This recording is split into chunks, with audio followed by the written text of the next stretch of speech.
Gaja!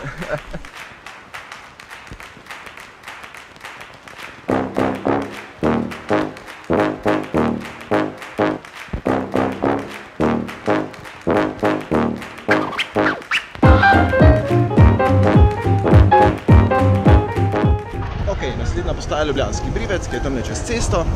Žal ne bo hashtag Britja norca, ker nisem imel časa, da se zmenim, se mi pa mudi, ker sem že tako zapuščen, da je kar groza in pač moram iti tlele v Ljubljanskega Brivca.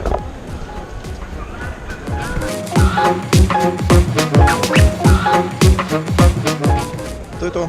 Končno sem se spet obril, končno se spet počutim kot človek, ne kot jeti ali pa ne vem, neka žival.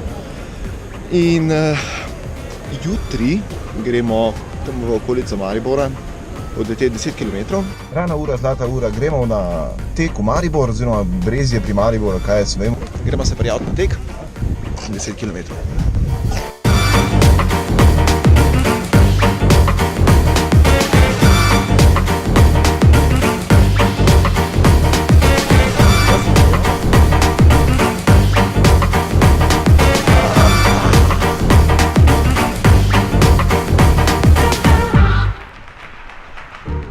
Na pol poti teka, počuti je okej, tako da gremo do konca na polno. Še en!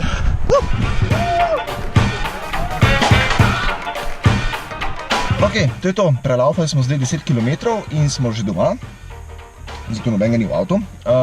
Ampak point vsega tega je v tem, da je to prvi tek letos, ki šteje v Štajersko-koroški pokal in še 4 rabimo, da se kvalificiramo v končno uvrstitev, kar mislim, da nam bo tja do jeseni zlahka uspelo. Zdaj pa še en unboxing. Tole je Acer Aspire 217 Nitro Black Edition. Najdaljši mi računalnika ever. Gre za gamerski računalnik, ki ima 17 palčni zaslon.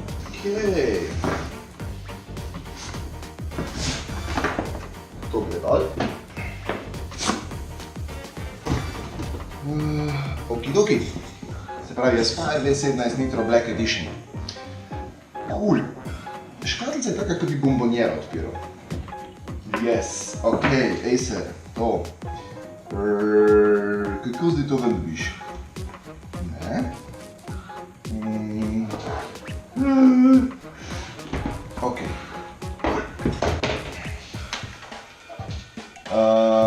Zunanjost je, kaj to, tole je plastika, tole zgleda, tole je kovinsko, rečemo. Spodaj, ok. Na zadnji strani imaš reže za ventilator. Te gumijaste velike gumijaste noge, ki preprečujejo, da ta stvar nikamor ne gre. Potem pa da vidimo porte, ok, USB 3.0, Thunderbolt, se pravi ta z USB-C konektorjem. Potem imamo tule gor še en USB 3.0 za fast charging, potem HDMI, ta velik, tole gre štrom. Jep, to je pa LAN konektor. Na drugi strani imamo pa luknjo za Kensington v ključavnico. To je una stvar, ki lahko daš not pa zakleneš, pa ti ga noben ne more odnesti. Še dva USB 2.0 vhoda, ok. Vhod za mikrofon, izhod za slušalke, pa SD, se pravi za karti. Ok. Se pravi, to je samo za zaščito noter, drugač gre pa tle noter SD kartica, kar je dost cool glede na to, da pač določeni prenosniki zdaj tega nimajo več. i7 procesor, GeForce grafično kartico, Aeroblade Metal Fan. Jaz sem Metal Fan. Se pravi PCI Express SSD. To je zelo pomemben, zaradi tega, ker pač PCI Express je hitrejši, kar pomeni, da pač SSD dejansko lahko polno hitrost tam doseže, ker je SATA konektor načeloma že počas postal predpočasen za te stvari. Cool. DDR4 RAM, cool. Me zanima, če se da to kaj narediti pa zamenjati, ampak verjetno ne smem to reševati. Aha, ena posebnost, na katero so me opozorili, pa sem malo pozabil, da sem zdaj spomnil, kaj tle piše. Ta zadeva ima vgrajen Tobijev eye tracker. Kaj je to?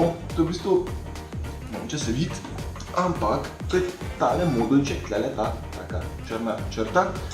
In ta stvar omogoča, da ta prenosnik sledi tvojemu pogledu, kar pomeni, scary, sledili v.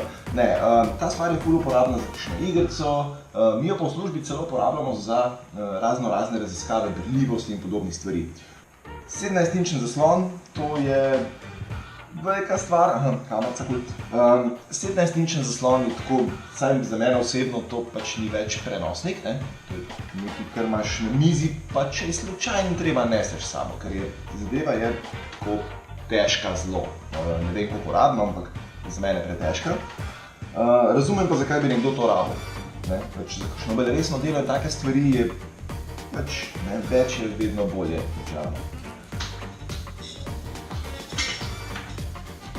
Ok, najdu vtičnico. Ja, ok, tle se zalaufam.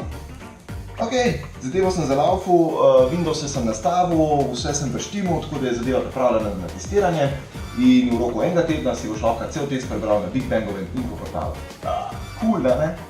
To je to, kar se tiče 11. vloga. Preden zaključimo, Podcast Upgrade išče sovoditeljico in če te zanima, greš v opis videa, tam je link in boš imela vsa navodila, ki jih potrebuješ za to, da se prijaviš na audicijo in se vidimo čez en teden. Čau, čau!